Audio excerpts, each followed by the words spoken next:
All right, guys, welcome to episode 31 of the Different Animals Podcast. It's your boy Tyler. And I'm Ever Castro. And today we're going to be talking about what we've been watching, what we've been playing. We're going to talk about some big movie news. We're going to talk about our favorite songs of the year and possibly a large earth-shattering signing in the NBA. But first,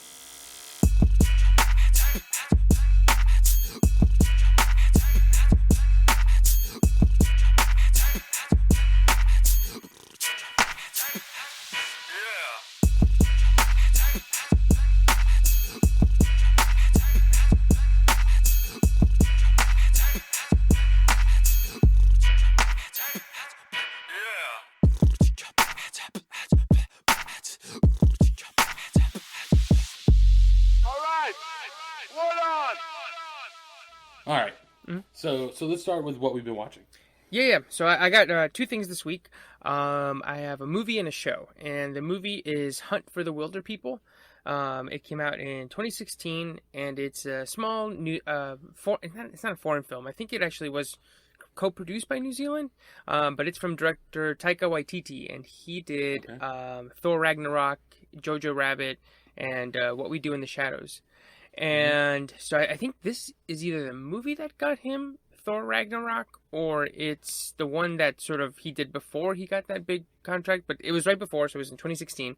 Okay. And it's just a small, quirky comedy, like it's delightful about this kid who's in foster care, and he gets placed into a home with a husband and a wife, and the husband is played by Sam Neill, and he's the guy from Jurassic Park. Okay. And so he's like old and curmudgeon-y, and it's about them going adventures in the bush in the backwoods or the bush of New Zealand. And it's really good, and it's got his same sensibilities in terms of this like a weird mix of like super sort of almost how can I say, heightened reality comedy, where like sometimes stuff is like, well, that wouldn't really happen, but it's sort of hard to explain. It happens in Jojo Rabbit too. And then these like moments of like really like dark, grim sadness. But I think that makes it better because then it's like, I think it makes the comedy better because it's like, I don't know, it makes it more real, or it sort of keeps it grounded, keeps it from getting too wacky, which is what happens exactly in Jojo Rabbit, where there's like these moments of comedy that are like so outlandish, but then there's these heavy fucking moments of like just sadness. So I cannot recommend it enough. It's it's a nice like balm on 2020. And the two central performances are so good. Sam Neill and then the kid, whoever I didn't get his name of the kid who plays the kid, but he's so good. Julian Dennison. He plays Ricky Baker. Does that sound right? Mm-hmm. Yeah, that's him, and he's fantastic. The two of them make a great pair. He's the kid from Deadpool 2, looking at him. Oh, it is. Oh, okay. So, and he was great in that too. Yeah. Yep. Yeah. So he's in Deadpool 2, and I think it's a similar role, right? He's like a foster kid because he's in the X-Men. I think so. Yeah. And so he was great in that, and he's fucking great in this too. And it's on Netflix, and it's only like, I think it was like an hour 35, an hour 40. So it's a quick breeze. It's light. It's funny. Great characters. Can't recommend it. So how enough. big of a role is Reese Darby? Because I'm looking at the cast and who's in it, and I love him so much in everything he's in. Yeah, it's a small, I would say like a 5-minute. Okay. He's somebody that they meet in the New Zealand bush, but he's great. Like his role is great in that. Taika Waititi, he puts himself in the movie too, and he's got a good little snippet. I would say it's primarily a two-person movie. Two-person show. Yeah. Did you ever watch Flight of the Conchords? I did. I watched. I watched the first season, and I actually was a fan of theirs before. The stand-up special, From the stand-up special, yeah, the 30-minute, the one-night stand, yeah. Yeah. Okay. So that's great, but there's a spot in the show with Reese Darby where they're like, because he's their manager in that show, and I don't remember if it's in the first season or where it is, but they're sitting arguing at like his little desk, like his little agent desk, and he's like, "What? Quit being such a dickhead," and it kills me every time. and then fucking, I think Jermaine throws a sandwich at his face, and the moment it hits his face, he's like, "Sandwich in my face!" Like it kills me every time, and I don't know what it is. It's just his delivery. he's great in Jumanji because he's in that too, right? Mm-hmm. Yeah. Yep. He's just got like a weird personality. Like it just everything about him kills me every time I see him. He plays the same character every time, also, like despite what movie he's in. And I always thought he was going to be bigger because I remember seeing him in that, and I was like, wow. Well, I was like, wow. What's his name? The two main guys, the Flight of the Conchords, they're great. Rhys Darby, he's great in it, and Kristen Shaw. And I was like, all four of these are about to fucking just blow up. And it's weird. They all went and like, well, I don't really know what Rhys Darby did, but like Jermaine Clement actually turned into like an actor. You know what I mean? Like, yeah. Mm-hmm. And is in movies and stuff like that. Yeah. Then Brent, I think is the other guy's name, right? Yeah. He like is not really in movies, but he's like, I know he won, I think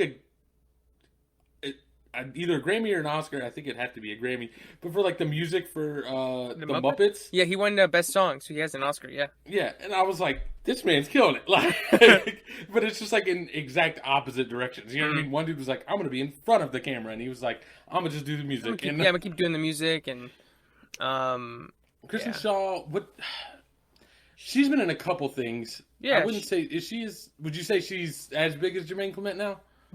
Probably mostly because of her role in Bob's Burgers, where she plays. Oh yeah, that's like, right. She's the voice actor for Louise. Louise, right? The smallest. Mm-hmm. Yeah, and she actually, I started watching over Thanksgiving the movie The Spy, the one with Batista. I only got like 20 minutes in because then Sydney's family wanted to do something else, but she's in that too. Wait, so 20 minutes into this movie, they were all like, "Oh no, not because of the movie." They were like, "All right." I was watching. I was like, "Oh, I'm gonna put it on for a little bit." I was thinking that I was gonna be like the whole time that the movie's gonna last, but then they were like, "All right, let's go downtown," and I was like, "Oh, okay, all right, okay." I just imagine all of you sitting down, and then her family 20 minutes in being like, "All right, let's go." Not even saying this movie sucks, just like literally all of a sudden be like, "All right, we're going downtown. Time to go." No, it was just. I think it was just me watching it, and I liked it, like from what I saw. But then, I don't like Batista, so. But I'll finish it later, and I'm sure I'll talk about it on here. But yeah, so she's in that, and I think she's sort of similar roles where she like pops up and does like a couple of lines here or there. Right. Yeah. It's weird to me that Batista has found any luck acting because he played the most.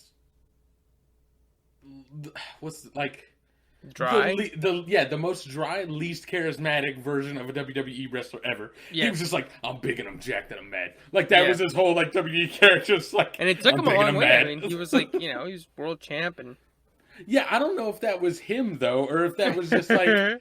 Because there's a long-running theme that, like, Vince McMahon just finds, like, the biggest people, and he's like, you're going to be the star. Yeah, I mean, it's from that gym. Goldberg. Goldberg's finisher was the fucking spear, and he was like, yep. Hulk Hogan was, like, just, like, jacked. One of his moves was, like, Hulkamania. He just stood up. Gets roided out. And then he has a leg drop, which is, like, the least impressive shit ever. Yeah, I mean, it's where that the meme comes from, where he's like sitting in a chair and he's like, oh, and then like the last one's like him like popping, like falling back in his chair, backwards in his chair. Yeah. God. Oh God, yeah. No, I can't believe Batista's like a legitimate actor now. Yeah, but and not just an actor, like because I could see him playing the roles of just like generic villain all the time. Yes, you know what I mean. But like he's like doing comedic roles, like right, like this, and he's in. I think he Guardians of the Galaxy. Guardians of the Galaxy. Oh, and he was so good. He had a small role in Blade Runner. Did you see Blade Runner? I did not. He's at the very beginning. He's only in it for like 10 minutes, but he's really good. Like he's like an acting actor in that one. Oh shit. And then he's in this one where he's comedic, and then I think he's in. Is he in Dune? No, he's not in Dune. I'm thinking about Jason Momoa. But I know what you mean because he was like a henchman in Spectre, the James Bond movie, and so you kind of go, that makes sense. He's just a big muscle, right? But yeah, seeing him get these roles is pretty cool. Oh, and he was in that movie with Kumail Nanjiani where he plays the cop. Yeah, I wanted to see that one. I don't. What is it? Stuber? Stuber. Yeah, it was okay. Yeah, I haven't seen it, but I like both of them, so it's one that I like want to eventually give a shot. Yeah. For some reason, it always reminded me of. What is it, like 30 seconds or less or something like that? It's like Collateral? No, it's a Gone in 60 Seconds?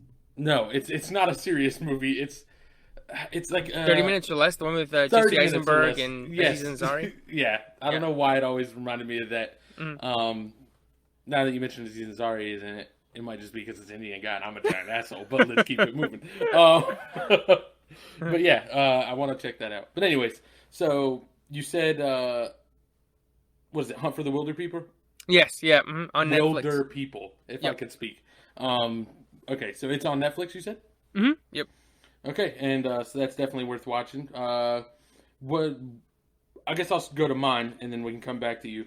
I've been playing Call of Duty Black Ops Cold War, which isn't super notable normally, but I have two things. So I played through the campaign first, like I normally do, and it was actually pretty good. It takes place during the Cold War, so it gets a little extra patriotic and extra pro Reagan. But I don't think. Well, I came to a point where I was like, I don't know. Like, I wish it didn't do this so much. But I don't know how you're a company, and if your product is like most popular in the United States, right? And it's military based, and they've done World War II, they've done World War One, they've done they've done modern, they've done future. At some point, if you make a Cold War game, I don't know how you can have all those factors come into play and not be like extra fucking rah like you know what I mean, like super pro Reagan, and it just like going way over the top with it. I don't really know if that's even a possibility at that point. But anyways, the story was still pretty good. It kind of, I guess, the main point of it like brings up the CIA like MK Ultra thing where they were like brainwashing people. So that's like kind of where it all ties together during that time period. But anyways, campaign was pretty good. The second thing I wanted to say about it was I finished today is a Thursday. I finished the campaign on Tuesday and then stopped playing for the night. Wednesday, I was like, all right, time to get into some of this multiplayer. I joined the first match. It was just like regular team deathmatch and got fucking decimated. and like the thing was, I was like, to be expected. I haven't played a Call of Duty game in a hot minute. I don't know this one at all. I don't know like any of the maps. It's been out for a little bit, so some people are used to it. You know what I mean? But then I played in a search and destroy match right after that, and I got the sweatiest fucking people to ever play this fucking game. And I was like, I think I'm gonna have to just stop playing this because they were fucking like sliding, jumping, doing 360s, fucking quick scoping people, and I was like, bro, what happened? like why did you put me here? I'm level 4. These people are like second prestige, like went through the levels twice already. Like I was like, why am I in this group? And one dude the whole time was like, my team sucks. His team being me a part of it. And the whole time I wanted to be like, yeah, I'm level 4. Like this is what's gonna happen. Yeah, I mean that's why I never got super into multiplayer for Call of Duty or Halo, is because I was like literally in it and my kill death ratio would be like 0.75, and I was like, I'm not even having fun. Like I kill a person, I get killed twice. I kill a person, I get killed twice, and like I just feel like I'm not making any progress. So I was like, I don't feel like playing Halo. I don't feel like playing Call of Duty. That's why I never got into them playing multiplayer because of that. Because I was like, I just feel like everybody plays way more than I do. And I'm getting washed every single time. and I said I'm going to have to stop playing. I'm definitely going to keep playing it just because I'm an idiot. And I've played Call of Duty as far back as I can remember. So I'm just going to keep on fucking playing it. It's like I keep playing 2K and Madden every year. You know what I mean? Or like every other year. Yeah. And I'm like, wow, this is not as good as it used to be. But I'm going to just keep on doing it. But the difference is in 2K, I'm washing everybody. But yeah, that's what I've been playing. So I'll probably go back to Overwatch for a hot minute because I'm feeling a little more up to speed than that. And how long was the campaign? I played in like it's not too long. I ended up having to there's like 2 optional missions, and there's like little bits of evidence you can collect in the other like 4 or 5. And so, like, I ended up doing, like, 3 of those missions over again to get all the evidence I needed for the 2 optional ones. Mm-hmm. If you didn't care about that and just wanted to get through the main story, because the optional ones don't really tie in at all. Yeah. You could probably knock that out in a week. Okay. Yeah. Okay, cool. Because I know, I mean, I think, we talked about it a couple weeks ago, but those campaigns were always the main draw for those, especially ones like 4 and even Black Ops 2, and I really like those. And I was disappointed by World War II or WW2 or whatever it was called. Yeah. So I'm glad to hear that it's back and like it's more solid than it has been. Yep, the Modern Warfare one, the most recent one that came out before Cold War, it was very good, and this one was very good. So I think they put a little more emphasis back on it. Good. And I think, I don't know if it was by necessity or if it was like they wanted to do it. Because the thing is they rebooted, well, I guess maybe they didn't technically reboot Black Ops, but it's definitely like closer to Black Ops 1 than Black Ops 4 in terms of how it plays and everything and the story. So I think that they rebooted these 2 most popular versions of the franchise, like Modern Warfare and this one. And the thing is that both of those were known for like the story and their characters.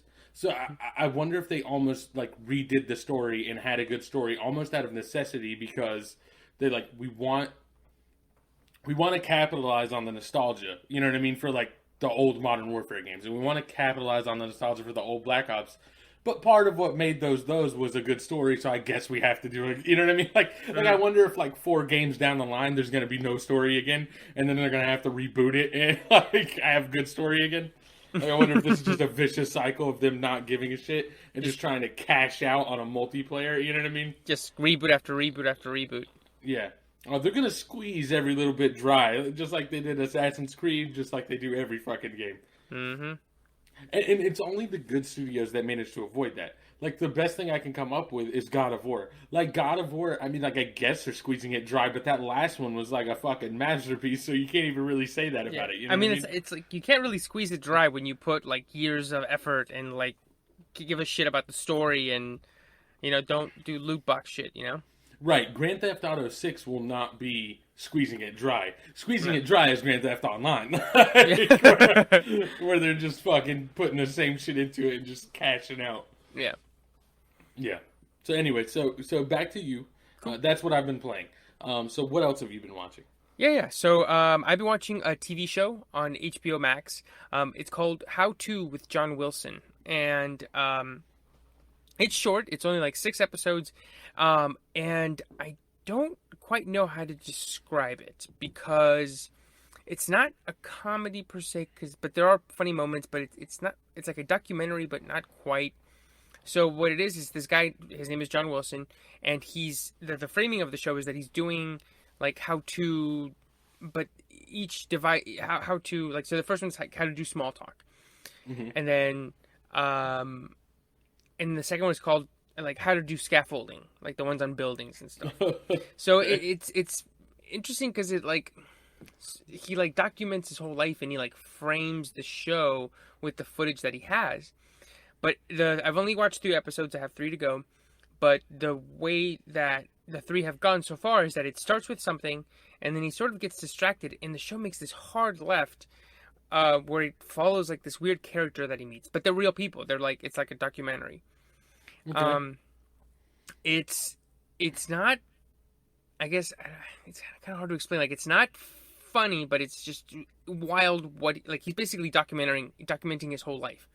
Is it like just a giant fucking like, huh? like sometimes it comes out funny, and then other times you're like, what the fuck am I watching? Yeah. So like, did you ever watch the show Nathan For You? I've never watched it, but I've never watched a lot of it. I've watched like a random episode here or there. Mm-hmm. And the whole time I was like, this kind of sounds like the same kind of thing as Nathan For You. Because it's not like exactly a comedy. Like, it's definitely meant to be funny. Yeah. But like, it's not filmed like a comedy. Like, you know what I mean? Like it's him doing shit and just doing it in a weird way that like makes you laugh. But it's not like he's like fucking pointing at the camera. You know what I mean? Like he's not doing like Jim stares into the camera. Right. Applause. Yeah. And yeah, exactly. And just like that one, well, that one's a little bit more funny. That one I think is more like, I Right. would say, TV friendly, like Yeah. for the normal person to watch. But it's the same sort of thing where it's like you put a camera in somebody's face and they just become this weird, like, I don't know, they don't quite know, like normal people, like not like comedians, but just like the regular Joe Schmo on the street. They don't know how to act when you put a camera in their face. And it's the same sort of understanding of it. But I've liked them. I've more appreciated the first three than like liked them. I've been like, holy shit, like this is nuts. More than Hmm. like this is amazing. Although I have heard that the season finale, this episode 6, is amazing. So Yeah. I'll come back next week with more like in depth thoughts about the series. But as a whole, I would say I don't think I've ever seen a show quite like this. Like it's extremely unique. I don't think I've ever had a hard time sort of describing something like this, or I've had as hard a time describing something like this Yeah, I before. feel like I've seen on Twitter like 3 or 4 different things. Like I haven't watched the show. I Mm. don't follow like a whole bunch of like film critics or TV critics. You know what I mean? Like I don't follow many of those people. So but every article I've seen about it is just like basically like a um. I don't really know what the fuck this show is, but it's good. Yeah, Like, yeah, it's exactly. like I don't know how to describe it, but it's good. Or like, what is this show doing? I'm not Hmm. sure. Like what is it Yeah, trying to achieve? Who knows? that's exactly it. Yeah, because I was because I was talking to our friend Travis last night about it, and he Hmm. has seen it. And I was like, well, I don't know how to describe it, dude. Like, how would you tell a friend? He likes it too, but I was like, it's not a comedy. How Like, do you recommend this to how do you someone? Like, recommend? Yeah, yeah. if you want to Other watch than to something and say, have no just idea what watch the it. fuck's going on, like this is what you watch. Exactly. And so And I it's not told trying to deliberately confuse you into not knowing what's going on. You're just not gonna get it. exactly, yeah. And I told my girlfriend Sydney, I was like, look, like, well, we both watched. Well, I watched Nathan for You years ago, but she watched it recently, and so we Hmm. both have watched it. And I was like, so this is similar, and it's very unique. I would say give it a shot. Watch it. Let's watch an episode and then see Hmm. what you think. Because for Nathan for You, I was like, watch this. Like it's like one of the funniest shows ever. Like, please watch it. Like some of the stuff is fucking nuts, and the season finales for each one of those seasons for that show are all like amazing, and they go far beyond what the conceit of the show is. Hmm. Um, and I was like, it's much easier to recommend that one. And so I told her, and she Right. loved it. But then this one, I was like, well, it's kind of the same, but I would say like give it a chance, and then if you like it, we'll watch some more. So she's in. She's watched the 3 that I have, and then we're gonna finish the last 3. So I'll have more thoughts on the thing as a whole next week. But yeah, but for now, I would say check it out. Where can you watch it? Sorry, HBO Max. Okay. Yeah, HBO Max. Yep. All right. So yeah, definitely check that out. Check out Hunt for the Wilder People, and don't play Cold War unless you're a god at Call of Duty. That's where I would go with that. So what should we hit next? Should we hit the We could do the the news HBO. about HBO Max since we Yeah. just brought it up? Mhm. All right. Go ahead and start. And speaking of HBO Max, right before we started recording, I think about 4 or 5 hours ago, there was huge news, like huge movie news that came out, which is that Warner Brothers is moving their entire 2021 slate to match the strategy that they're going to do for Wonder Woman 1984. So Okay. in about 3 weeks, Wonder Woman 1984 is going to be released in theaters simultaneously with a premiere on HBO Max. And I think we talked about it a couple weeks ago, and we were both like, well, that sucks. You know, I kind of wish they would have waited. But now they're moving everything over to the platform. And so the strategy is that the movie's going to come out in theaters, HBO Max for a month, and then in theaters the remainder of the time. And so, yeah, so this is huge. I mean, this is like Yeah, the first that's one. fucking nuts. Yeah, I mean, this is like the first, like, this isn't like a little dilly-dallying, like, we're pushing 10 in 2 weeks, we're pushing No Time to Die 3 months, you know, it's not that little push. This is like paradigm shift. This is like a new way of releasing shit kind of stuff. Yeah. So there's no way they're gonna make any sort of money doing this, right? Right. Like there's no way they're gonna walk away from this and being like, that really saved us. I mean, it's basically just like a super like we need to keep up with Disney Plus and Netflix, and so we're like, what is it called? Like a fucking like not a fire sale, but it's like it almost go like pulling out all the stops to get this done. Do you think that's why they're doing it, is to bolster HBO Max, or do you think it's a combination of that with like we have too much shit on the schedule? Like because the further these things get pushed back, there have been other things in production. You know what I mean? Like do you think they're just like it's all getting fucking jammed up, so we just need to start moving at this point, or do you think it's just the HBO Max thing? I really do think it's the HBO Max thing. I think Netflix is huge, and of course sort of how they operate is a message or a signal in its own. But then I know that Disney is placing Disney Plus in its streaming as sort of its crown jewel, since the theme parks are kind of not doing great, and everything else is sort of lagging. That's going to be like their cash cow or their workhorse for the next year and some change.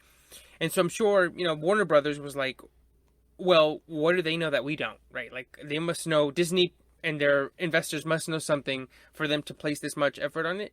Mm-hmm. And we've already spent so much fucking money on HBO Max, and they spent, I think, there was rumors that they spent like $500 million on the rights to South Park or something ridiculous like that. Jesus. Yeah, actually, I think I remember hearing that. Yeah, and so they put all this money into it, and I don't know what their numbers are, but I think that they had a lot of people signed up at first, and then it hasn't been as big as they had expected. Mm-hmm. Mostly because I know there was a lot of confusion when it first dropped, but I think more and more people are signing on, and I think I like HBO Max a lot, and so I think they just want to keep up with them too. I don't think they want to get lost in the shuffle, especially with Apple TV also coming online, and then Peacock also happening, and yeah, realistically, there's just way too fucking many of them, right? Like even if you enjoy, even if you're like, oh, I have subscription to all of them and I find value in all of them, at some point you have to be like, this is still fucking ridiculous. Right. Like, so hold on. All right, let's go top of the head.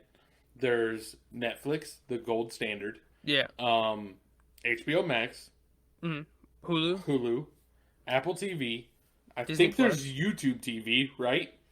I think that's sort of... No, that's like a different thing, right? They kind of let that go, like a broadcasting kind of... Okay. So Disney Plus. Yeah.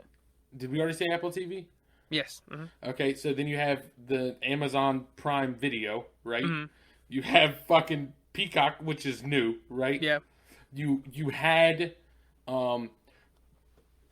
CBS All Access. Quibi, rest in peace, Sweet Prince. Then you had, CBS. It's just fuck. ESPN kind of is doing that, like with its documentaries and its 30 for 30s. It's much more streamlined, like exactly what you're getting, but that kind of fits in there with like Crunchyroll and Funimation, which is like, yes, it's just anime, but it's like it's a separate streaming service if you want anime. You know what I mean? Like Shudder, one for horror movies. Bro, it's all the way blown the fuck up. Like, this is madness. Yeah. And they're like, oh, look, it's only $6, but it's like, yeah, it's $6 for you, $12 for you, Netflix, $7 for you, Hulu. Like, the only reason why I think I'm going to eventually have Disney Plus is that there's a bundle with ESPN plus Disney plus a Hulu, like for $12.99 or something like that, or maybe it's $7.99 a month. Either way, I was like, I guess I can do that because I'm cutting cable out. But like, it's like, it's just too much.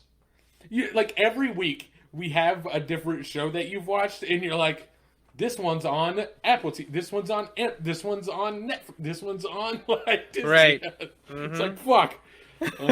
I'm going through all my free trials so fast. And they actually got rid of the free trial ahead of the Wonder Woman release. So. Oh, God damn it! Smart though. That's when I'm like, what the fuck? And then I'm like, I get it. Like, you had to do that. And so the movies included in this are, some of these I don't really know. It's one called like the Little Things, Judas and the Black Messiah, and that one I saw the trailer for, and that one looks very good. That one's about Fred Hampton. I hadn't heard all of it. I hadn't heard of it at all, and then I saw the trailer and I was like, this looks fucking dope. Yeah, it's got Meth Damon and Oh, has Meth Damon? Meth Damon, Yeah, Meth Damon from fucking Breaking Bad. Yeah, that was the best nickname of all time. Like, that man got that nickname in a show because his Meth Damon doesn't work outside of Breaking Bad. But guess what? It's still fucking Meth Damon, and he's so good. He's good in everything that he's in. Keith Stanfield. Who's the guy from Get Out? Daniel Kaluuya. Yeah. And so that looks really good. Tom and Jerry, Godzilla versus King Kong. That was gonna be huge. Mortal Kombat. I just looked at this fucking list and saw that, and that movie's gonna be so fucking bad. But let's go. Those Who Wish Me Dead. The Conjuring, the third one. It's The Devil Made Me Do It is the subtitle.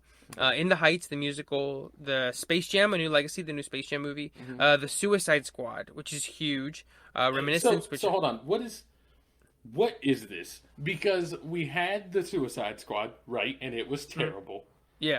And now we have the Suicide Squad. So is this like a one movie later reboot? Like sort of. So yeah. So it's like one of those classics, like where they take away or they add a the, and that's supposed to change it. So the 2016 one was just Suicide Squad, and this one is the Suicide Squad.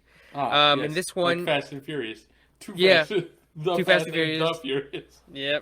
Or like the Batman, and then the one that's coming out, or they take away a the. Okay. So, like, Blade will probably be The Blade or something. Yeah. But anyway, and so, so in 2016, the other one came out and it was shit. So they got Warner Brothers in that time when James Gunn was fired from Disney from doing the Guardians movies. They got him and they were like, hey, what do you want to do? Do you want to do, like, a sequel? And so they got James Gunn to come on and write a whole new, different type of take on it. I think it's he says it's the biggest budget he's ever worked with, and he said that they let him do rated R, so it's gonna be nuts. And it's got like John Cena and Margot Robbie and Idris Elba and a bunch of other huge stars, Michael Rooker and Polka Dot Man and shit. And so if this fails, right, like if this comes out and it's trash, is there anybody that has worse luck jumping into, like, a series or a movie than Idris Elba?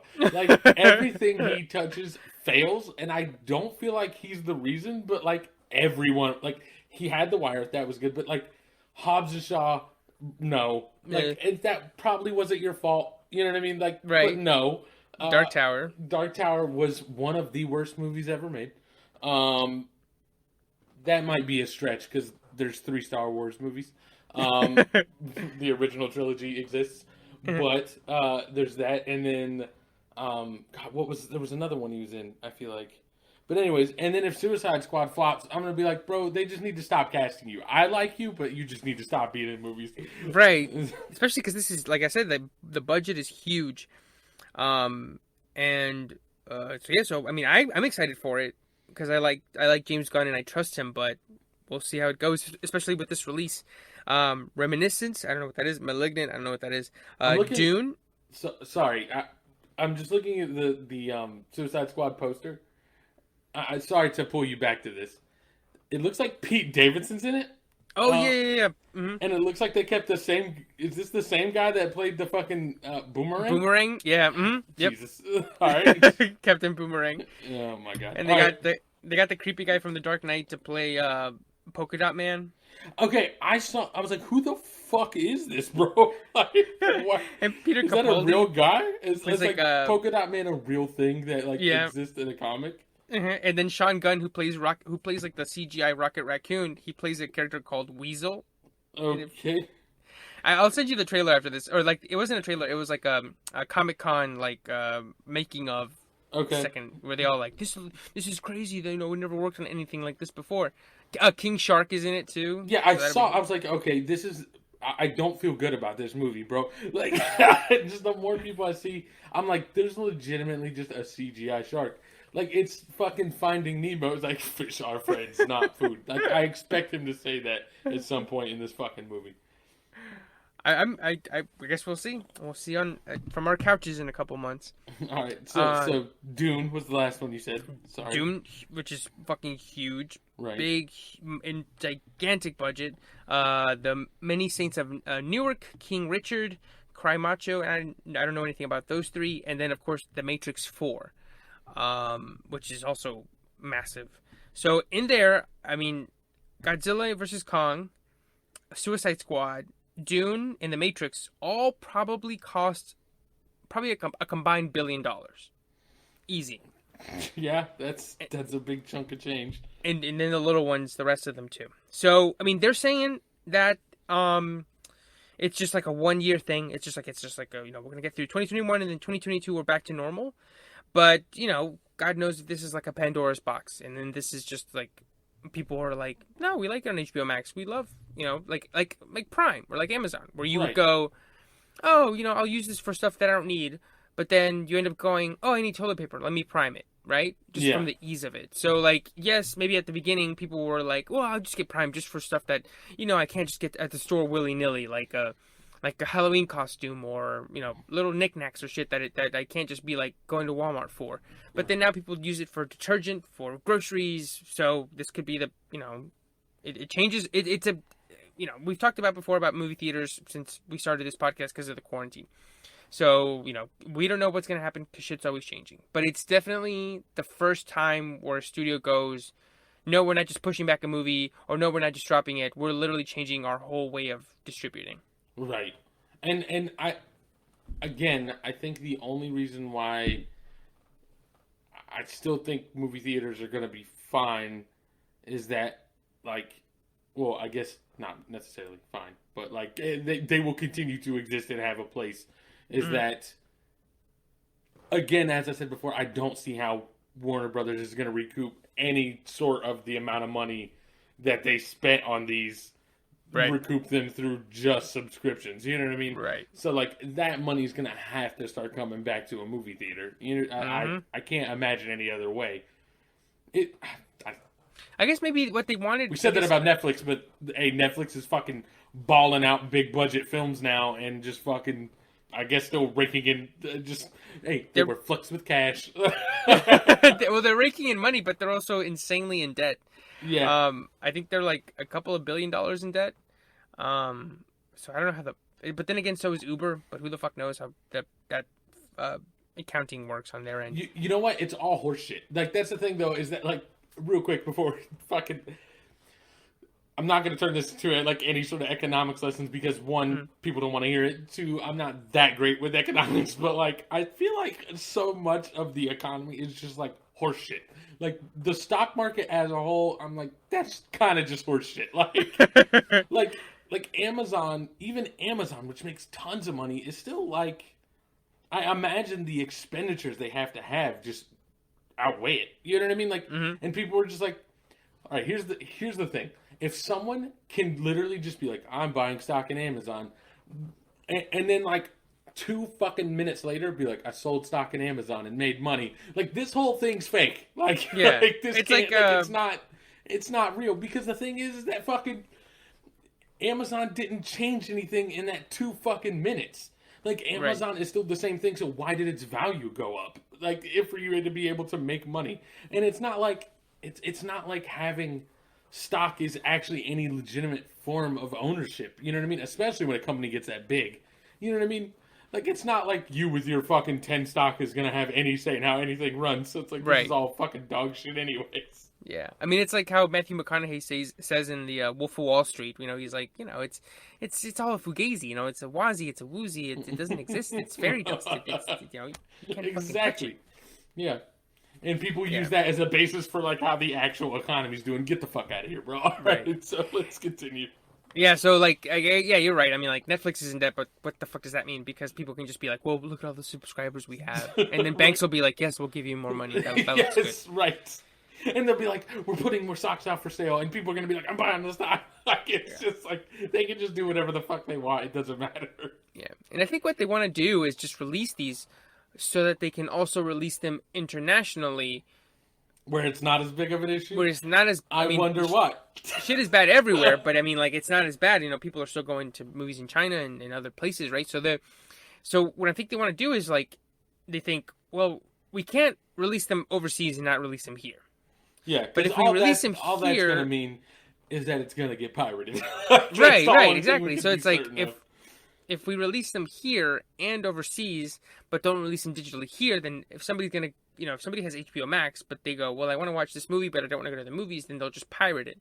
Or they'll go to 123 Movies or whatever sites people use. But Allegedly. But if people go, like, if I have HBO Max, I don't want to go to the movies, but I want to watch it, then I'll just sign up for it, right? Yeah, I'll pay this $8 a month or whatever it is. Right. There's like some people who maybe are on the fence who use those websites, but maybe hate having to go through ads, or they don't want to. They want to put it on their TV or whatever, right, what have you. So it's kind of like, well, we're gonna release it overseas, we're gonna release it here, but we might as well have like a Band-Aid catch-all thing that prevents it from, sort of falling through the cracks and getting pirated. But what I think that's gonna happen is that they're doing this solution for 1 year, but they don't realize that they're sort of poisoning the well water, and nobody's going to want to go back, or I don't think as big as before. So they're sort of going for short-term gains rather than thinking about the long-term. But then again, that's like every fucking business ever created. Like, I don't know why this is turned into what it's about, but like every business. I remember reading an article where they were like, Facebook was like able to, they like behind the scenes were ranking the trustworthiness of like certain outlets, and then trying to only put like legitimate, trustworthy like news sites, and they did it. They did it for a while, and they were like, it's a much better experience. Like everyone seems to, like everything seems to be better. This was during the election, basically. Yeah. But then they noticed that in their like statistics or analytics, that like less people were interacting with Facebook while it was like this, and they were like, nope, we're going back to the dog flip shit. The switch. Flip it back. they're like, nah, toxicity on full blast. Right. Mark Zuckerberg was like, let's flip the truth switch. And then he saw his net worth go down. So he was like, flip it back. Flip it back. Trump is an undercover agent trying to unearth the fuck. We need to get the uncles back on Facebook. Yeah, we need to get every old geriatric gullible person back here and flood them with dog shit so they keep coming back. Exactly. They're like the thing was, the article was like, it's surprising that they didn't at all factor in like, oh, this helps like our brand. Like, you know what I mean? Like Facebook as a more trustworthy place would have like a better image. They're like, nah, bro, less interactions, flip it back. Yeah. I think you're right. I think it was Nate Silver who said that. He was like, you would think that they would want to trust the brand. It was either Nate Silver or Chris Hayes. I think you're right though. I think it was Nate Silver. It's like, you think they would take into account like the brand, like the trustworthiness, like the public opinion, and they were like, nope, fuck that. Let's make like money. 2 more logins per day from everyone. Bang. Exactly. Like New York Times. Like in 50 years, they want to be like the New York Times, the Washington Post, Facebook, the LA Times, right? Like they would want to be there, but they're like, no, fuck that. We love money too much. They're like, nah, we just peddle that Breitbart shit. Yeah, exactly. And so, but we'll see where this goes. I mean, I'll watch Wonder Woman, on, when it comes out on Christmas, like we discussed a couple of weeks ago. Hopefully, I mean, God knows where shit'll be next year, but hopefully by the time that, something like Dune or Godzilla versus King Kong, there's like a way to see them in theaters, because those like the little ones like The Conjuring, I don't give a shit, right? But those are like made, they put all this money into them. The Matrix 4, right? Like the Matrix 4, like that was the last. That. There was a clip I think they posted, and I saw it retweeted by a guy who does the video game awards that I follow on Twitter. He retweeted it, and it was just flipping rapidly through all the titles that like we're going to end up on HBO Max, and then the very last one was The Matrix 4, and I was like, what? like that's a wild decision to make. Like that one, maybe, like you said, like that one, Dune, maybe you should have held on to those. But again, what the fuck do I know? Exactly. Like, yeah. So we'll see. It just sucks. I do think, like I said, though, I think the difference between like the Facebook thing we're talking about, like with short-term gain over long-term gain, is I don't. Like, for Facebook, I think it's sustainable, because, like, realistically, just like if you can point to more people logging in, you can point to more ad revenue. You know what I mean? Like you can be like, that's the money. But like I don't know that like more subscription will ever outweigh like box office. You know what I mean? So Yeah. I do think like as much as people may like be against Warner Brothers when they stop doing that. You know what I mean? Like after a year of doing it, everyone's like, I kind of want it on HBO Max. And Warner Brothers is like, fuck that, we're going back to just theaters. As much as people may be complacent and not want to deal with that, I think just all you have to do if you're Warner Brothers is just like put your feet in the sand, like dig in. You know what I mean? And be like, Yeah, no, it's be just like, theaters, and people will be like, all right, right? Yeah, then we'll see you in 6 months, right? Yeah. Be like, right? You don't want to see it in theaters? Then I'll see you in 6 months. Right. Two things you were saying. When they go back, they're like, I know what I was gonna say. The conversation also isn't the same. Like it's not a 1-to-1, right? Like it's not like, oh, when a movie comes out in theaters and it does big budget and people talk about it, it'll be the same if it's at home. And we've seen that that's not the case when, even this year with shit Right. like, Tiger King comes and goes in a month and people aren't going to talk about it by, next March, right? Right. And even Queen's Gambit, as much as we liked it, it's sort of fading now. And are people going to talk about it, in the way that they talk about The Dark Knight or Gladiator or Right. Back to the Future or, those movies that were in theaters. And I just feel like that sort of release and then conversation around it and reporting around it makes a movie an event, right? It makes something Right. And it is a cultural touchstone. It is an event as long as it is in theaters. You know what I mean? Which may be Yes. a month, 2 months. You know what I mean? Like, Yeah, and then it sort of adds a prestige to it. yeah, exactly. So Yeah. so I do think it will eventually they'll go back to theaters despite possibly opening Pandora's box. I just think the people in charge won't. There's not enough in it for them to just stick with. You know what I mean? Like, Right. I just can't imagine them being like, look at all these subscriptions though, and like nobody being like, look at the amount of money you lost in the theater. Like, Right. And you were saying Warner Brothers, if they put their foot in the sand and the consumer goes, I mean, all right, okay, I guess we'll go back. It reminds me of that airplane bit. I think I've talked about it here before from a comedian who passed away recently. But he talks about how he rented a car from the airport. I think I've said this before, but if I have, don't sorry think for so. the repeat. But if I haven't, he rents a car when he's in a city, and then he wakes up late when he's gonna fly out, and so he's like, shit. He packs all his shit, drives to the airport, puts it, parks right in front of the airport, and he like just goes because he's got to catch his flight. And then he gets a call from the rental company, and they're like, hey man, you gotta return your car, where are you? And he goes, oh sorry, I left it out in front of the airport, you can go pick it up there, it's right there. And then the guy goes, hey man, you can't do that. All right, we'll go pick it up, right? Like what are you gonna do? Like, you're not gonna not pick up your car, right? Exactly. I just think about that all the time when people, you go, dude, come on, you can't do that. All right, we'll go pick it up, right? Like, Right. He's an asshole, but that's how it's going to be. Warner Brothers is going to be like, no, you got to wait 6 months or come see it in theaters. And the consumer's going to go, hey, I'm not going to pay. All right, what time does it start? 7:30? Yeah, Okay. exactly. Give me seat A, B, or A2, A1. It's what happens for the past 3 or 4 years. 2K has kind of just turned into just a money pit because you can sink an immense amount of time into it, or you can just buy their currency and speed up that process. And it's and it's all super transparent because it's weird artificial time sinks. It's not it's you get experience at a normal rate to level your character up, but then there's randomly just gates and it's oh, you have to play this many more games to unlock this to use the rest of the experience. So it ends up just this super artificial that everyone can point to and be like, this is clearly just you trying to get me to pay for this. And so it's just that. It's every year people are like, this is ridiculous, I'm not doing this is just a money grab, it's garbage. And then 2K is well, you can wait till next year when we put out another one and it's the exact same. And people are like, all right, I want to play basketball video game. Exactly. It's exactly like that. So we'll see how it goes, and hopefully the movies are good. And yeah, hopefully the experience isn't too trashed by being on a just streaming platform at home. Right. So We'll go from that to. Should we just go to the songs of the year? Yeah. All And right. we can end it. We can end it here and then do the last topic next week or something. Okay. So, do you want to just? You gave 10, and I have 5. Yeah. So Do you I want to can do just do? two and.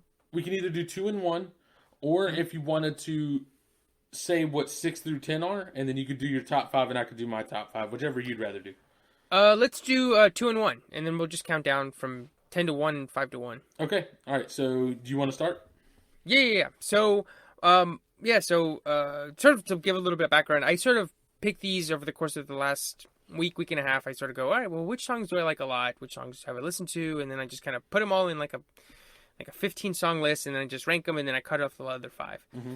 And it's funny because this week, Spotify released people's Wrapped 2020. Yeah. You know, when the top songs, and mine was all out of whack, but because I don't really use Spotify.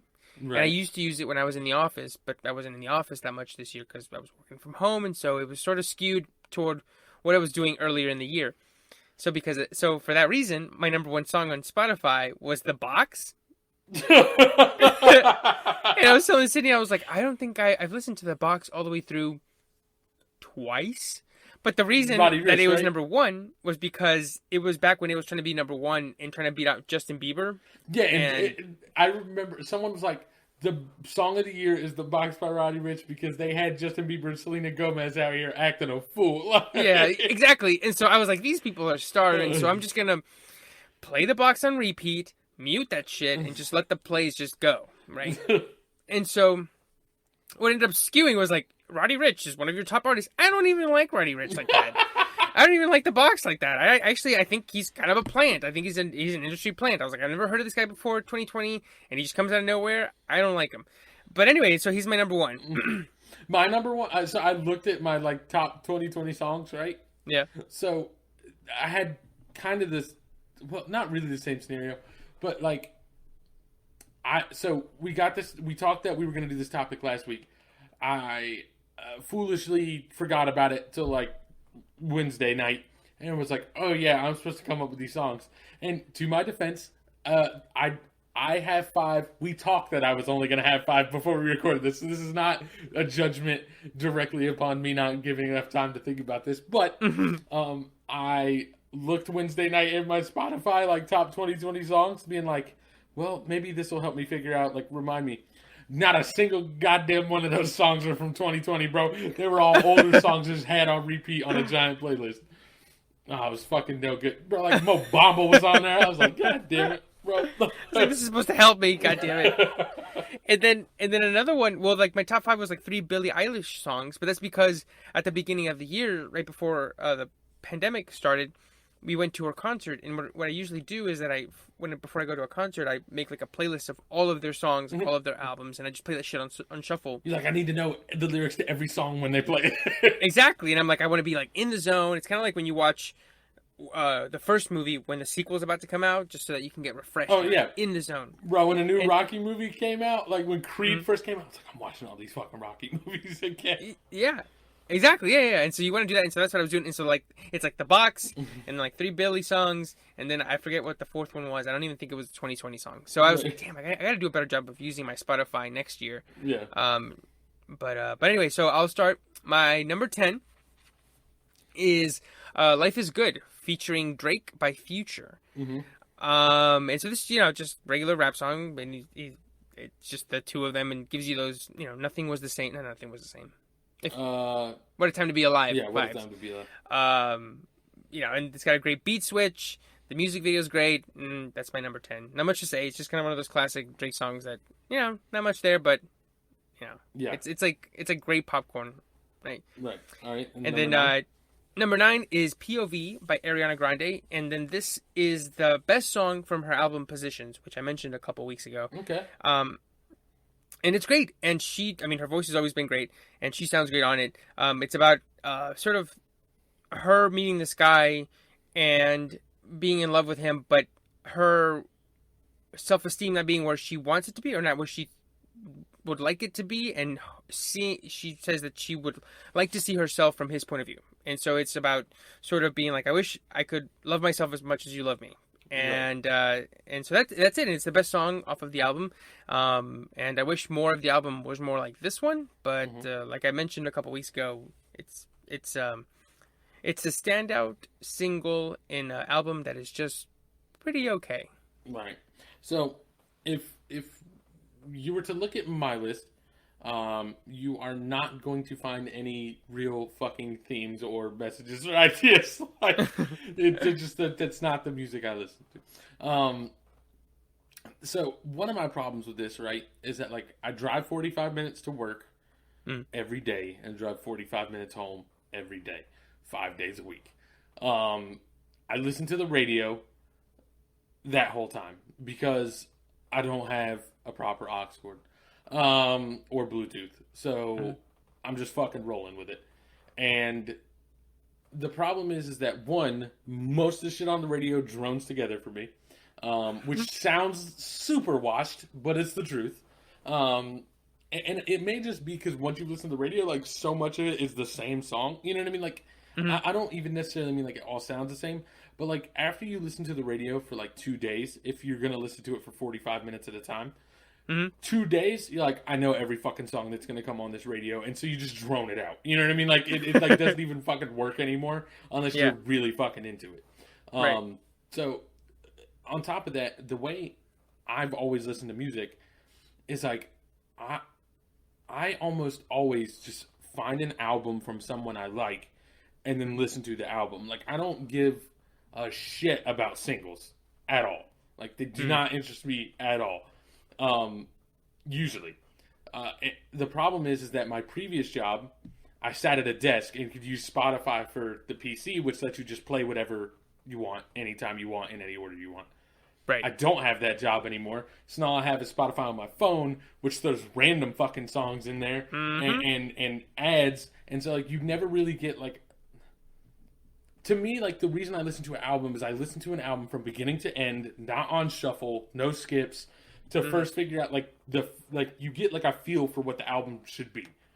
You don't fucking get that when it's throwing in a random fucking song from nobody you've heard after 2 tracks, and then another one, and then it goes back to the album, and it's not in order. Yep. So I was like, this shit's cashed out. So this year, top 5 songs is especially hard because I haven't listened to any albums and then been able to pick out specific songs on specific albums I liked. Anyways, my number 5 is a dirty pleasure for me. He's boy, he does the same thing 2 Chainz does for me, which is that, like, it's ridiculous. I know it's not good, but I don't give a fuck. Like, there's the beat's usually good enough. There's enough dumb lines that make me laugh every fucking time. So my 5th song is Steve Austin by Young Gravy featuring Young Dolph. And my favorite thing about Young Gravy is he's like a tall, goofy, skinny, rich white dude. I'm pretty sure he's rich. I don't know for sure, but I feel like his family has money. And like, he started off as just a joke basically. But, like, lately he's had, like, a song with Lil Baby. He's had Young Dolph. He's got, like, some big names on his albums. I'm like, holy shit. Like, can you imagine being Young Dolph and walking in and this dude's on the fucking other end? And you're like, I guess I'm making a song with this fucking guy. Right, and you're like... But then you see the paycheck when he's paying you for the feature, and you're like, fuck it, I'm in. You're like, okay, like, this guy was making some jokes, and now he actually sounds good. Like, okay. I was gonna say, is this the kid who does that video on YouTube where he's like, Robert Downey Jr.? You see that one? No, guy? I haven't. Oh, that sounds amazing. It's not out of the realm of possibility. I sent you 2 of this guy's songs. I don't know if you remember. One of them was Mr. Clean, where he's in a bathrobe the whole time, and then I showed you Alley Oop with Lil Baby. That was him. Okay. Yeah. So, anyways, like, it started off kind of as a joke and terrible, but like lately he's actually gotten decent, and this one's pretty decent. I really like it. So, yeah, Steve Austin by Young Gravy featuring Young Dolph. So, anyways, we'll go to your list now. So you're at 8, correct? Yeah. So, number 8 for me is Cardigan by Don Toliver. And he is, I think, he either works with Travis Scott or he's one of his, like, guys signed to his label or whatever. But he was in the song fuck, what song was he on Astral World? But he's like a lot of auto tune, that same sort of sound. But it just sounds awesome. And I haven't heard much other stuff from him. This is like the first song that sort of caught my ear. Yeah, I've never even fucking heard of him. So. I forget what fucking song he's on. It's Astroworld. I'll mention it later after I look it up. But yeah, so this song's great. It's sort of like that sort of Travis Scott sound, but not sort of more subdued.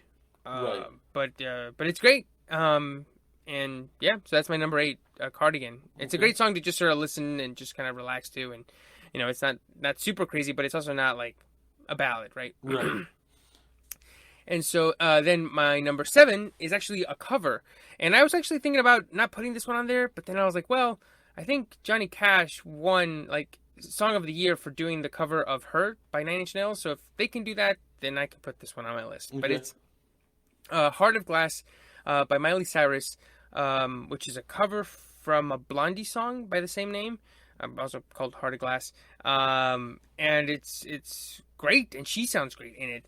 So I have liked some of her songs throughout the years. I haven't been a huge fan. I liked "Party in the USA." Everybody likes that song. I liked. Yeah, there's a version of "Party in the USA" where it's that with Biggie's "Party and Bullshit." It's fucking buzz. Oh, it's like mixed together? Yeah, it's fucking great. I'm going to I gotta look it up. Okay, I gotta look it up after. Yeah, because I like "A Party in the USA." It's like a go-to sort of party song before people, when people could do parties. Right. And so I like a Wrecking Ball, sort of like, oh, that, she sounds good on it. But I feel like they've always tried to fit her voice into something more like pop. Right. But then for this one, they sort of let her do more of a rock voice, and she sounds great on it. Yeah. And you go, holy shit, she could have been doing this the whole time, like a young Stevie Nicks kind of sound. Right. But then she wanted to be a culture vulture for part of it, so... Exactly. She wanted to be, like, up there with what's that guy's name? Robin Thicke. Yeah, right. Yeah. Exactly. She was out here wearing fucking Jordan, like, dress. I was like, get the fuck out of here, bro. Yeah. So I'm glad she sort of found her lane, and she's doing this now. And I think I heard her album that just came out was solid. So I might give it a chance later sometime. Maybe. Like I said, I'm not a huge fan, but I thought she sounded great in this. The song is great, of course. And so, yeah, so it's Heart of Glass by Miley Cyrus at 7 for me.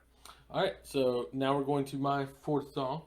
And my fourth song is going to be a divisive one, I would say. Would you say, looking at the list, that it's definitely like a very hit or miss song for people? Yeah, I think more hit. Yeah, more hit than miss, but I think it's that the people that are going to be like that disagree with me disagree extremely hard. Like they very strongly disagree. You know, fucking every application where it asks like, do you think it's okay to steal if other people are stealing? And it's like strongly disagree, neutral, agree strong, bro. If you disagree, it's strongly disagree every fucking time. Right. But you don't kind of disagree. You're like, I don't know. I guess I could steal something, but maybe not. Right. Like, I guess I wouldn't, but if it fell into my pocket, I wouldn't take it out. Right. But anyways, so my song number 4 is WAP by Cardi B and Megan Thee Stallion. The beat for this is such a fucking banger. Like, this is one of those songs that every time it comes on in my car, I'm like, if I had fucking subwoofers in this car, it'd be curtains. I'd be beating down the fucking block. And like, as much as sus as it is for me to be singing the lines in the song, don't give a fuck. There's still bars. I don't care. Like, I'm gonna sit in here, rap the whole song. Don't give a fuck. Like, we're still going for it. Yeah, it's a great song, and I think it'll be up for like actual legitimate Grammys next year when she puts it into consideration. Right. I think it's probably the zeitgeistiest song, like the one that sort of was in the most popular conversation. And I think that was driven also by the certain, like, how strongly the strong disagree people were. You know what I mean? Right. Because the thing is when someone's like, this isn't what a woman should be doing in the household. Everyone's like, shut the fuck up. Like Ben Shapiro was like, that P word. Bro, they got on Ben Shapiro's ass so hard. Do you remember? Because he was like, my wife said this is a medical condition. And people were like, He'd be like, you've never made a woman wet before? boy. They were on his ass, bro. Oh my God, bro. And the P word. And you got the P word, a wet ass P word. Jesus. God, I hate Ben Shapiro so much. He fucking sucks. But anyways, WAP is lit. The beat's a banger. The bars are there for both of them. I like both of them. So, yeah, that was number 4. Cool. And my number 6 is Something to Rap About by Freddie Gibbs featuring Tyler, the Creator. And so this is my most, like, just straight, just fucking bars, right? Just rap about, like, selling crack and, like, something to rap about. Yo, right? so real quick, I looked at your list, and if I'm being 100% honest, right? I knew one of these songs, and it was Life is Good. I knew exactly one of the songs on this list. But this one, along with your number 1 song, actually, were the only ones where I was like, I don't know shit about this song, but I want to go listen to it. like this one, I was like, this sounds right up my alley, because it sounds like I don't listen to a whole lot of Freddie Gibbs, but I know it's like usually some real ignorant drug dealing shit, and I love Tyler, the Creator, so fuck it, like let's go. And I think that whole album was produced by The Alchemist, which is a producer that I love. So I was like, I need to go find this. Yeah, I think the song itself for the album is like the two of them. It's Freddie Gibbs and The Alchemist, like or like with, right? Like yeah, it's not. I think the whole album is. Yeah, and so he talks about, sort of, where he used to be and now he's making money and sort of like more what is it, Flower Boy lyrics than Igor. Yeah. But the beat is like fantastic. It's not quite Rick Ross on Devil in a New Dress, but it's close. Mm-hmm. Like it's like his voice fits perfectly, and he's got we've talked about before. He's got that great rap voice, and the beat is great. And at the end, I always love it. At the end, he does his verse and he goes, "Yeah, one take," and he's and he fucks up a line where he says, "I got a boat." Let me see if I can find it yet. He says, "I'll be in Mykonos, lemonade sipping slow, jumping in the water off that boat I haven't bought yet, bitch." And he says Mykonos, and he goes, "Yeah, one take."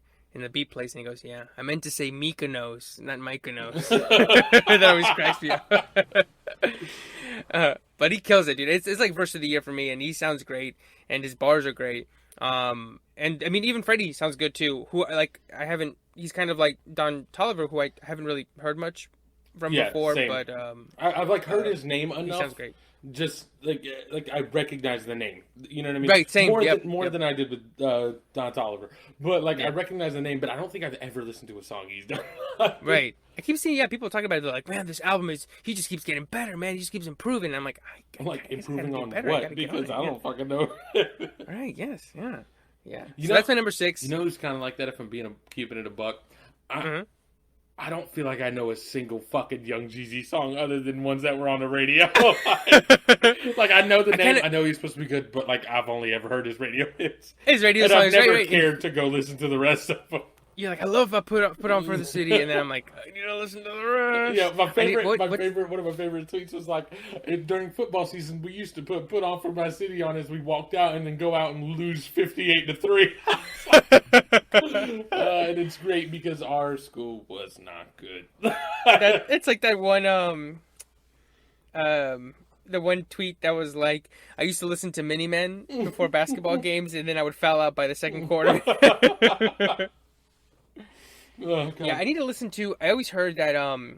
What was it?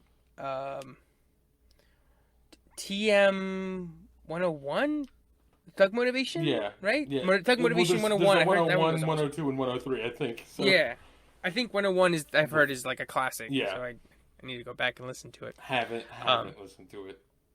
Yeah, and I feel like that way about 3 6 Mafia because there are 2 songs by them.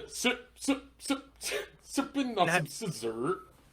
It's not one of those, but Okay. damn it. Okay, so maybe 3, but two that I do that if somebody was like, your fucking favorite songs, these would be like near the top because they're so good, and I've loved them for 15 years. Stay Fly. And it's Stay Fly. Yep. And I don't know the other one.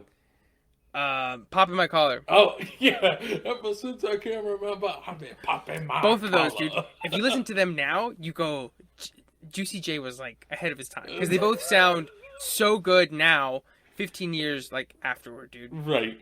But then I don't think I ever listened to anything else by them. And other than the one I just told you. Yes, that one. Yep. Yeah. Yep. But that's also there's one other song they have, Late Night Tip. That one kind of goes hard, and I don't think that one was as much of a radio banger. But that's the next one you should listen to. If you're gonna listen to anything else and not listen to all of their stuff, listen to that one. That one goes hard. Okay. All right, we'll do. All right. And so that was my number 6, Something to Rap About by Freddie Gibbs featuring Tyler, the Creator. And my number 5 is also a feature song, and it's Rain on Me by Lady Gaga featuring Ariana Grande. Okay. And so I would say out of all of these, this is probably like just the most that's like straight up pop, but it sounds great. The beat is like the bass, the beat is great, and they both sound great on it. There's not much substance. Great pop, I think, can have substance, but this is like one of those just like straight up just. This sounds like, good. Party That's like the only thing that matters. Like it sounds good. Yeah, it sounds good, right? And you just like tapping your foot and or like you bob your head a little bit and you're like fuck. Like the fucking Jay-Z GIF. Yeah, right. He's like, he's got like that weird. He's making that like confused face. He's still, like, he's just looking up. Yeah, he's looking up at something. He's like,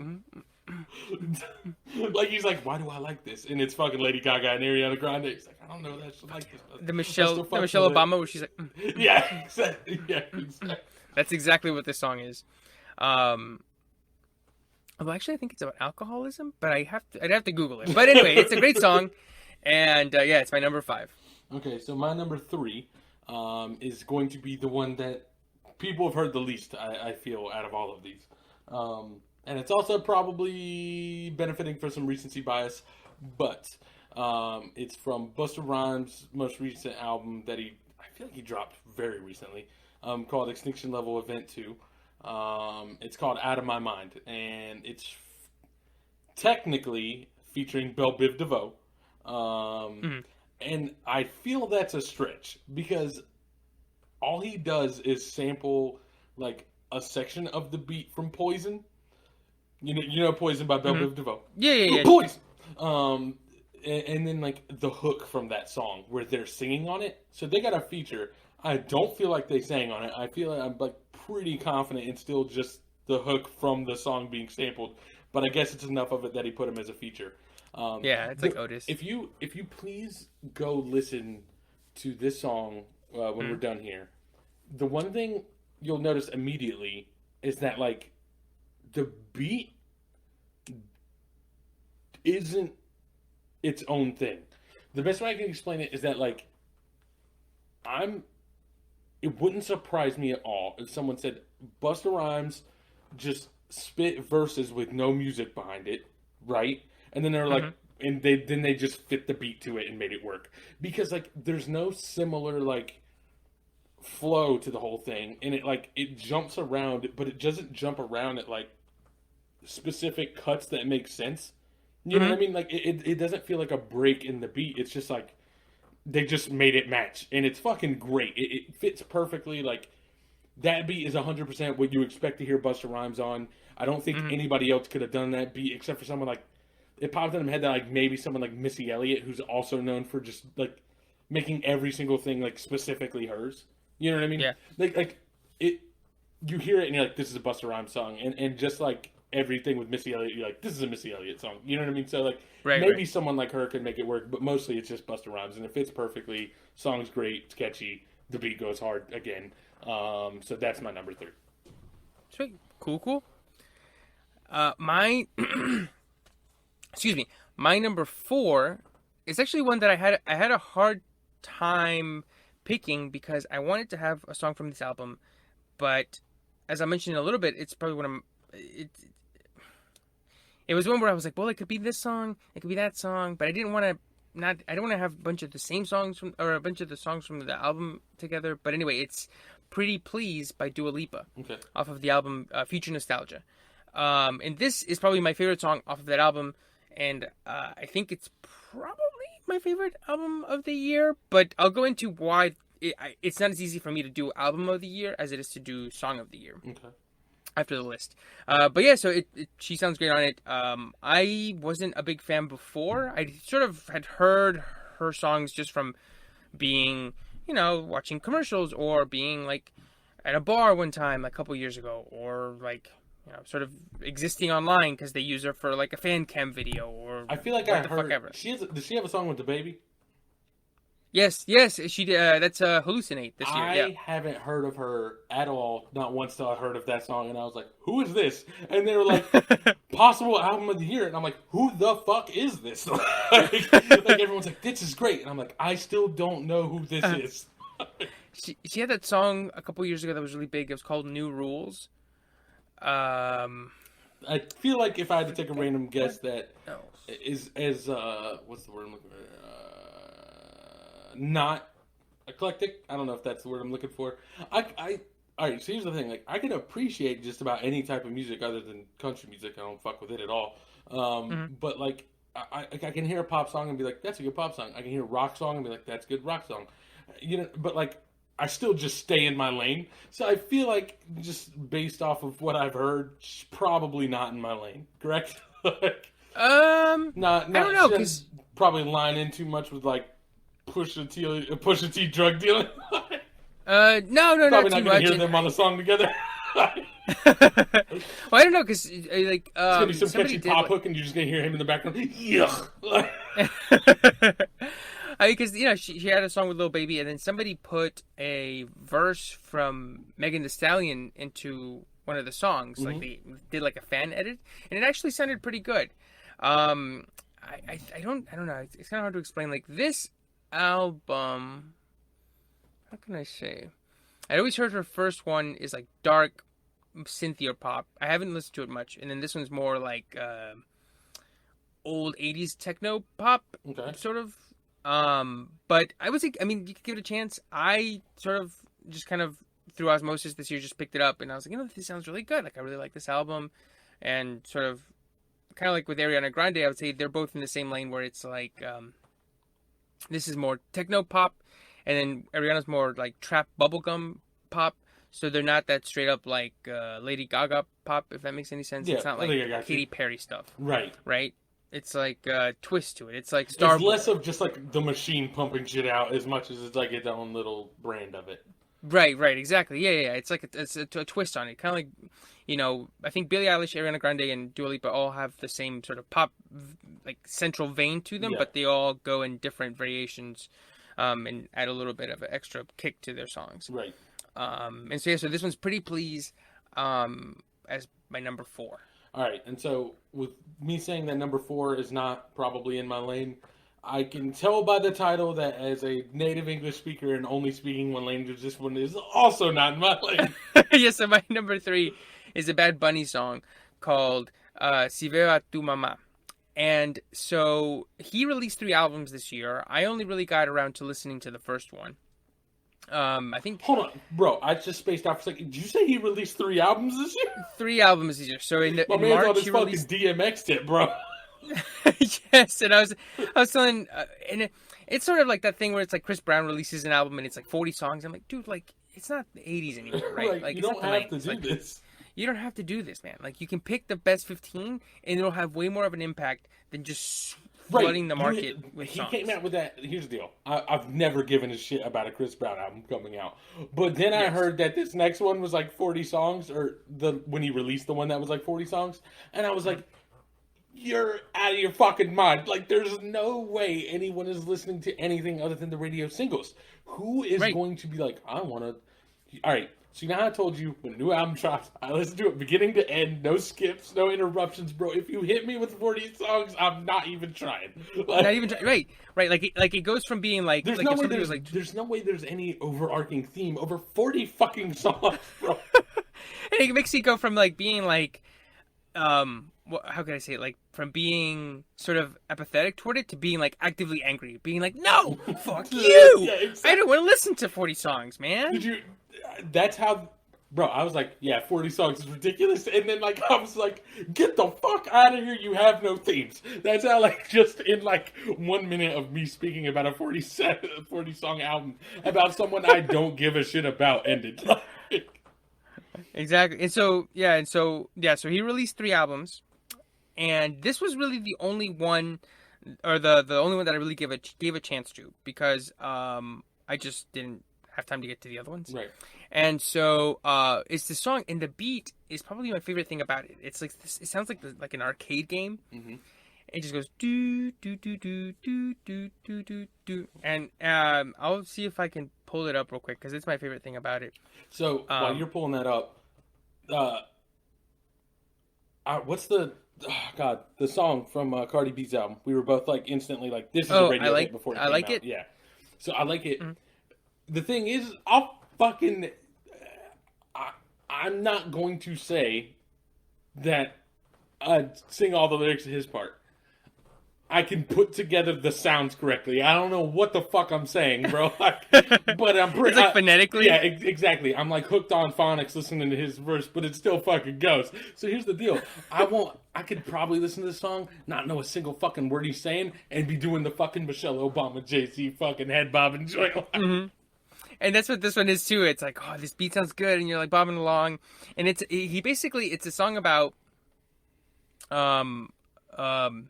a breakup, and the title means "If I See Your Mom." Okay. So basically, he's basically saying like, if I see your mom, I'm gonna ask her about you, see how you're doing. He's like, I've been doing better. I'm out with the boys, but I'm not. I'm trying to do better. I can't be dilly dallying around it, but it's like sort of sad, but also happy. But it's all in Spanish, and I don't know. I just really like it and the way it sounds and with the beat. Were you able to find it? Oh yeah, let me see. Well, my phone's being fucking annoying. But do you have an iPhone? I do. My Wi-Fi. Oh, there it goes. Hold on. Okay. Let me see if I can look it up. But yeah, and so there's like a couple of other songs by him that I like. He's sort of, it doesn't run together, because I don't want to say that because it might just be that I don't really listen to the music, so I don't Right. get it. They'll sound the same. And somebody goes, no, but that's not true, because this one sounds different from that one, So, Right, exactly. playing. Oh, it's a damn commercial. Hit you with that commercial. Oh, it's a commercial in Spanish. Oh, Oh shit, bro! Targeted adding, bro. Like targeted advertising. Let's fucking go. Shout out to YouTube.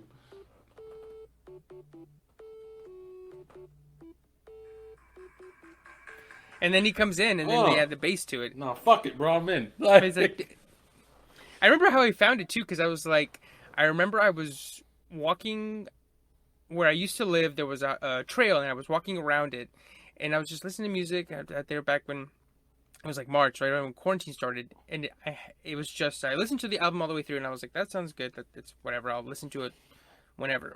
And then this song came up on shuffle, and I remember the beat started. And I was like, wait, what is this? What the fuck is this? I don't have anything like this. Is this an ad, bro? I was like, what? And I literally was like, I'm not on Spotify. And I looked at it, I was like, oh shit, it's like a song, and it sounds good, and I like the lyrics, and I was like, oh shit, this song's great. And so it's been on repeat ever since, and I haven't really given the album many listens, like all the way through, and I definitely haven't listened to 2 or 3, or like the album 2 or 3. So, but yeah, that's my number 3. All right, so my number 2, my runner-up is "Out of Sight" by Run the Jewels featuring 2 Chainz. I love Run the Jewels. Killer Mike has an amazing rap voice. LP's great. And 2 Chainz comes through with a verse that's just fucking on point as usual. So I'm trying to think, like off the top of my head, 2 Chainz and Rick Ross are like my GOAT feature verses. Like I'm never gonna like an album that either of them put out, but every time they're on a feature, I'm fucking in there, bro. Like, I'm in there. I'm ready for it. Like every time I see them on a feature, like I fucking start smiling. Like I'm ready to hear whatever dumb shit they're gonna say or whatever ridiculous shit Rick Ross is gonna say about a life he didn't actually live. Like I'm fucking in there, bro. And this one is just great. It's more it's more rapidy rap. You know what I mean? It's more like hip hop. Yeah. But like it's still a fucking banger and it goes hard. Right. And that's why Like something to rap about. It's just like hip hop. It's just like straight bars, no chorus, no hooks, no nothing. Yeah, that's exactly what Out of Sight is. So that's my number 2. It's a solid fucking banger. Cool. My number 2 is Blinding Lights by The Weeknd. And so I love this album. I bought it on vinyl. I think this is sort of a return to form for him. This album covers the one with his shit kicked in, right? Yes, yeah. When he's bleeding and he's like got the thing. It's the fucking what is it? The Dak Prescott in. Yes, yeah. In Panama City. Just like it's the bleeding. Dak Prescott in Panama City album edition. Yeah. The deluxe cover should just be his fucking face. It's so it's the album with him on the cover, and from the jump I loved it. I thought it was a return to form, like I said, because my favorite stuff of his is his earlier stuff. Like he has an album from 2015 called Beauty Behind the Madness, and that's like sort of his peak, for me at least, like somebody called them music that would play at a haunted strip club. Yeah, that's a good way to put it, actually. And then in 2016, he came out with Starboy, and that's veered more toward regular sort of contemporary, more like a pop sound, like a Pharrell sort of sound to it, but not as good. And it had a couple songs. There's a song called like "Die for You" and "Feel It Coming" and "Starboy." They all like there's like a few that I pick out, but for the most part, that album it's more hit or miss for me. I would say about 50-50, maybe more miss than hit for me. What was the first album you said that was perfect? Beauty Behind the Madness. Okay, I'm gonna see. There's a song that to me immediately I was like, okay, yep. There was a song that when you were like haunted strip club, I was like, it's this song, isn't it? And I just looked to see which album it was on. Yeah, it's The Hills. The Hills, Hills sounds like fucking haunted stripper music, bro. Dude. Let me see if I can play the first few bits. There's a song on there called "Tell Your Friends," produced by Kanye West. Have you ever heard that one? I have not. It's like the best. It was very good, and he got nominated for Album of the Year because of. Oh, there it goes. I'm gonna play it over. Oh, they didn't hit you with the Spanish ad first?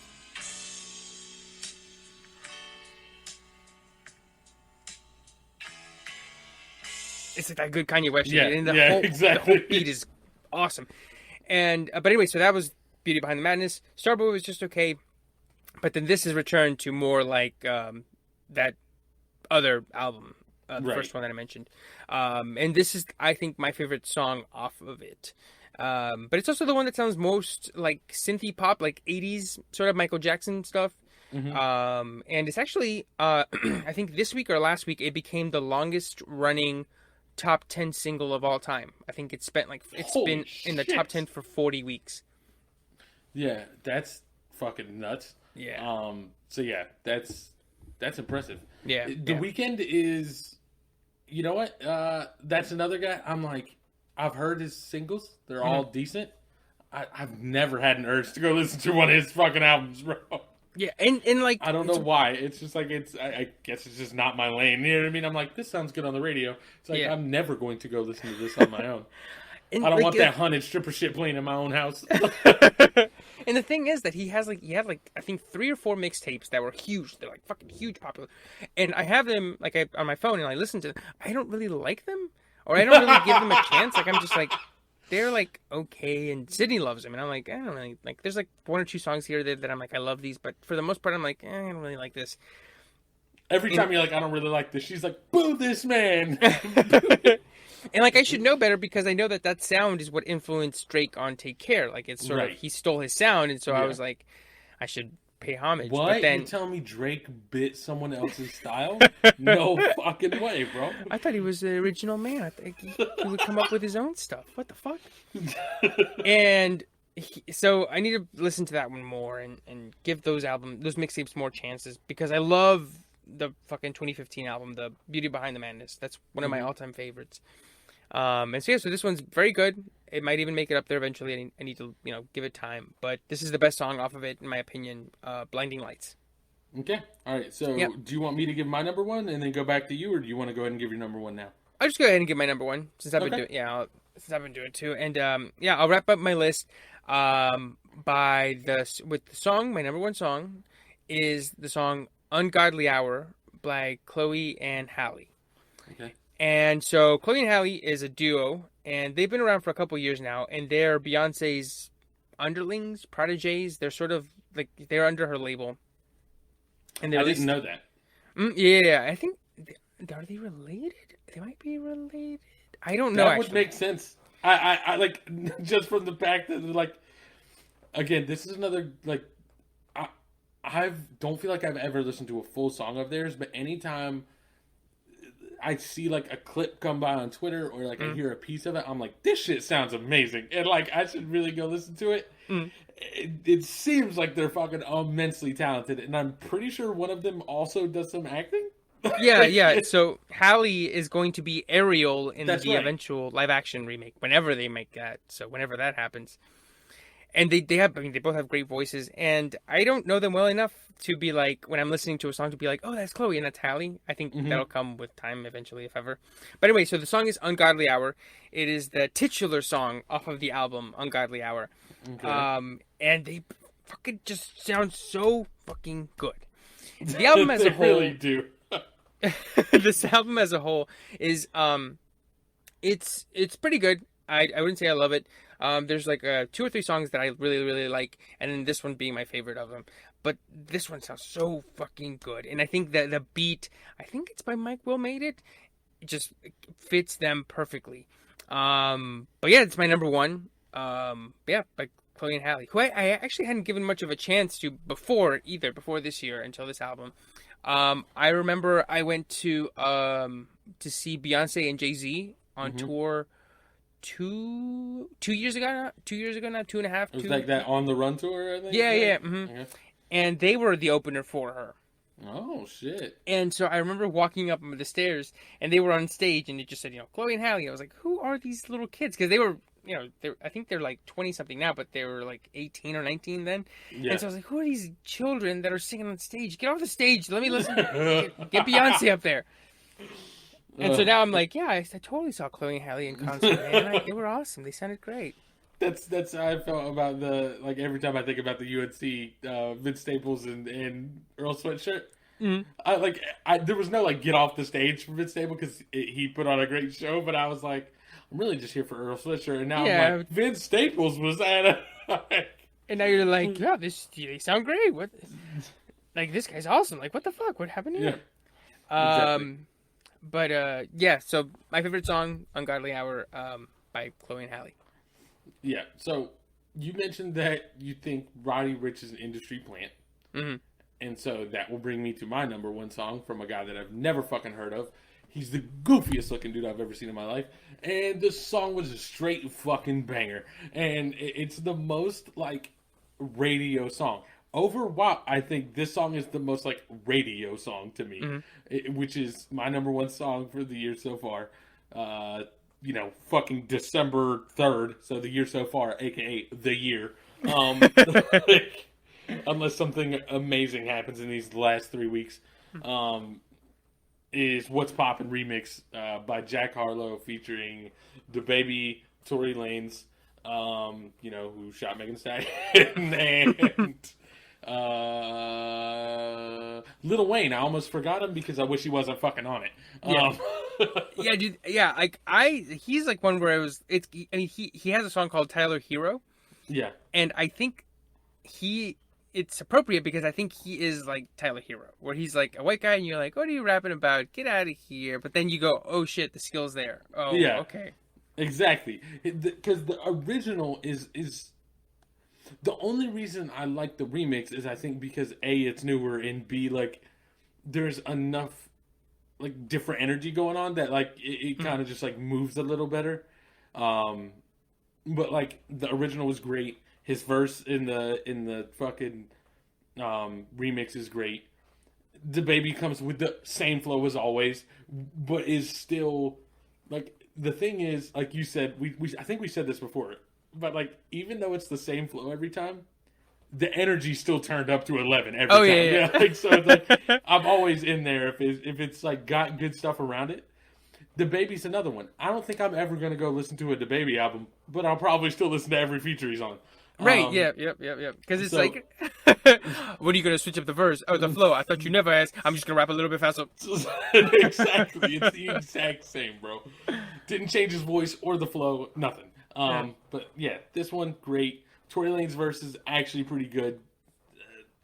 And Lil Wayne's verse, it's funny because Lil Wayne's verse isn't terrible, but it's because half of the lines are just taken straight from the original when Jack Harlow did it. Like, it's like, he says like pass these hoes like magic instead of Stockton, and it's like, okay, I guess. Like, okay. So like it's not terrible, but it's clearly just like he's getting carried. I do wish that I could immediately. All right, so this is a funny juxtaposition. Maybe I don't know if that word really works here. I feel like it does though. So he has like back-to-back lines, and one of them I've heard a million times, and I fucking hate it.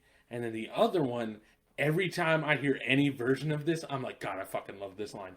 So the one he's done a million times that I hate is, "They're all my sons like Phonics." Bro, I've heard it 1,000 times. I don't need another Phoenix Suns line. And I think what it is there's never any like level or like cleverness to it. It's just like Suns, Phoenix. I get it. All right, you know what I mean? Like, Right. Oh, God, and let me find the other one that now I can't remember exactly how it goes. So Sons. All these bitches is my sons, like Phoenix. yeah, that's the other one I also think of, and I'm like, can we stop doing this? Like why do people still do this? Yeah, okay, he says, when the shit's done, I'm gonna fill up arenas. Ooh, like Gilbert Arenas, shoot my shot, I'm still with the demons. Like, anytime anybody brings up Gilbert Arenas bringing a gun into an NBA stadium, fucking, because of a gambling debt, I'm like, I'm in that fucking bar, you know?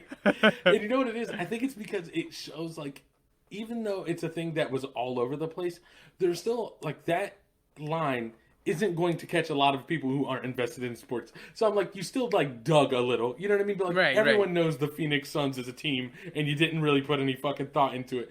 But I think Rick Ross has a line where he talks about shooting up some like Gilbert Arenas. He's like, and I got the gats, Gilbert Arenas, and I'm like, every time, bro, I'm like, I'm in there for all Gilbert Arenas slander of bringing guns to places there shouldn't be guns. It's funny because I remember like, you know, you sort of become a fan and you remember early things from becoming a fan. So, like, I became a fan of, like, the NFL in, like, 2005. Or, like, that's when you sort of start to follow and you remember, like, Jake Delhomme.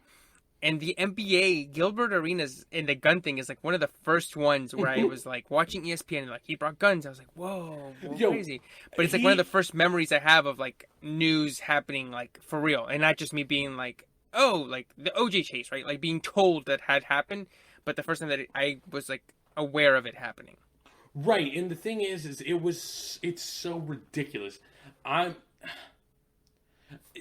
The man was gambling with somebody, I think, on the plane, and I think the guy owed Gilbert Arenas money, so Gilbert Arenas brought a gun into the locker room, and I don't think the gun became an issue until after the fucking game. So that means he played a whole game knowing that the fucking gun was in the locker, and he was like, I'm gonna stick this motherfucker up the moment this 48 minutes is over. And he had just signed $100 million. Right, what the fuck are you doing? God. Whew. Yeah, it's just like, it's just insane. Why did you... All right, here's the deal. It's not as big of a deal, and it's not as crazy. It's not as wild, but, like, it's the same level of insanity as, like, Ron Artest running into the clown and punching people. You have to be on the same level to be like, I'm bringing a gun into the locker room. Like, why didn't you catch him at a parking lot? Why didn't you, like, he's like, I'm going to bring it in the locker room.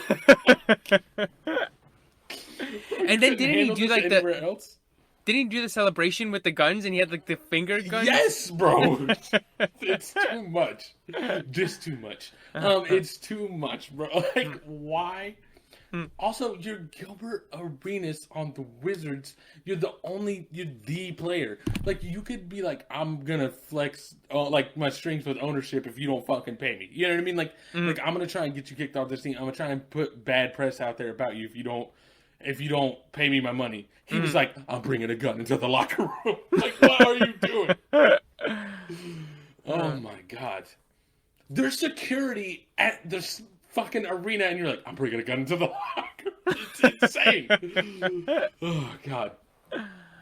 But yeah, so anytime I hear a Phoenix Suns line, I'm like, this is enough. Anytime I hear a Gilbert Arenas line, I'm like, more of them. You're like the Drake, like where he's like pushing away, or he's like waving, he's like, and then he's like, Gilbert Arenas, and you're like pointing like the hotline bling. Oh yeah, the hotline bling. Yeah, he's like, oh no, yeah, Suns. Gilbert Arenas. Yeah, exactly. That's exactly what it is. So that's it. That's our list. Your top of your list was Already Forgot, Ungodly Hour by Chloe and Halle, and the top of my list was What's Poppin'. So yeah, that's the episode, guys. Cool. We will catch you guys next week. If you want to catch us on social media, you can catch me at TMoneybags. And I'm on Instagram at Evercastro92. And if you want to catch the podcast on social media, you can catch it at DiffAnimalsPod.